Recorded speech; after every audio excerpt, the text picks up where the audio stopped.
Hello കൂട്ടുകാരെ, ഇന്ന് ഞാൻ ഇവിടെ ഉണ്ടാക്കുന്നത് സിമ്പിളായിട്ട് ഒരു മാംഗോ ജ്യൂസാണ്. അതിന് വേണ്ടിയിട്ട് ഞാനിവിടെ ഒരു മീഡിയം സൈസ് മാങ്ങ ഞാനിവിടെ എടുത്തിട്ടുണ്ട്. ഈ ഒരു മാങ്ങയാണ് ഞാനിവിടെ എടുത്തിട്ടുള്ളത്. ഇതൊരു 3 ഗ്ലാസ് ജ്യൂസിന് വേണ്ടിയുള്ള മാങ്ങയുണ്ട്. നിങ്ങൾക്ക് വേണമെങ്കിൽ 2 മാങ്ങ എടുക്കാം. ഇനി നമ്മൾക്കിതിൻ്റെ തൊലി കളഞ്ഞെടുക്കാം.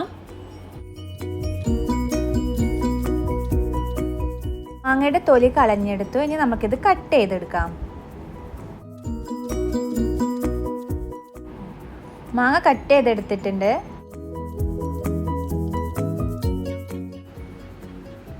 മാങ്ങ മിക്സിയിലെ ജാറിലേക്ക് ഇട്ടിട്ട് ഒന്ന് അടിച്ചെടുക്കാം. അധികം ഒന്നും അരഞ്ഞു പോകണ്ട, കുറച്ച് കഷ്ണങ്ങൾ കടിക്കാൻ വേണം.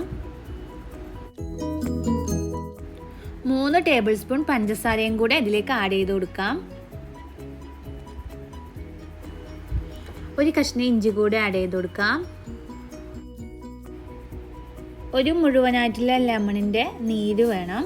അത് നമ്മൾക്ക് സ്ക്യൂസ് ചെയ്തിട്ട് ഒഴിച്ചു കൊടുക്കാം അതിലേക്ക്.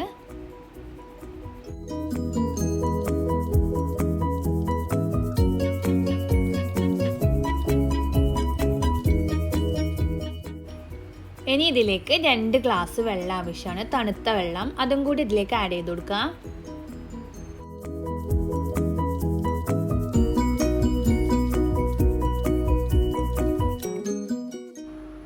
ഇനി നമുക്കിത് അടിച്ചെടുക്കാം. ആവശ്യമെങ്കിൽ നമുക്ക് അടിച്ച ശേഷം പഞ്ചസാര ആഡ് ചെയ്യാം. ഞാനിവിടെ അടിച്ചെടുത്തിട്ടുണ്ട്, പക്ഷേ പഞ്ചസാര കുറച്ച് കുറവാണ്. ഞാൻ 2 ടേബിൾ സ്പൂണും കൂടെ പഞ്ചസാര ആഡ് ചെയ്തിട്ട് ഒന്നും കൂടെ അടിച്ചെടുക്കുകയാണ്. അപ്പോൾ നമ്മുടെ മാംഗോ ജ്യൂസ് ഇവിടെ റെഡി ആയിട്ടുണ്ട്. നമുക്കൊരു ഗ്ലാസ്സിലേക്ക് മാറ്റാം.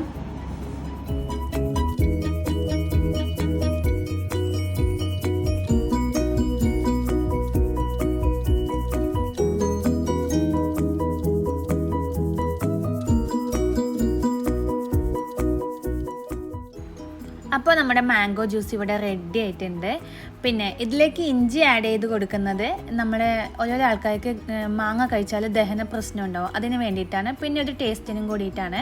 പിന്നെ പഞ്ചസാര ആവശ്യമെങ്കിൽ ആഡ് ചെയ്ത് കൊടുക്കണം. എനിക്കിതിലേക്ക് 5 ടേബിൾ സ്പൂൺ പഞ്ചസാരയാണ് ആവശ്യമായി വന്നിട്ടുള്ളത്. ഓരോരോ മാങ്ങയുടെ ടേസ്റ്റ് അനുസരിച്ച് പഞ്ചസാരയുടെ അളവ് കൂടുകയും കുറയുകയും ചെയ്യാം കേട്ടോ. അപ്പോൾ എല്ലാവരും ഉണ്ടാക്കി നോക്കിയിട്ട് അഭിപ്രായം പറയണം. നമ്മുടെ ചാനൽ സബ്സ്ക്രൈബ് ചെയ്യണം, ലൈക്ക് ചെയ്യണം, ഷെയർ ചെയ്യണം. അപ്പോൾ ബൈ.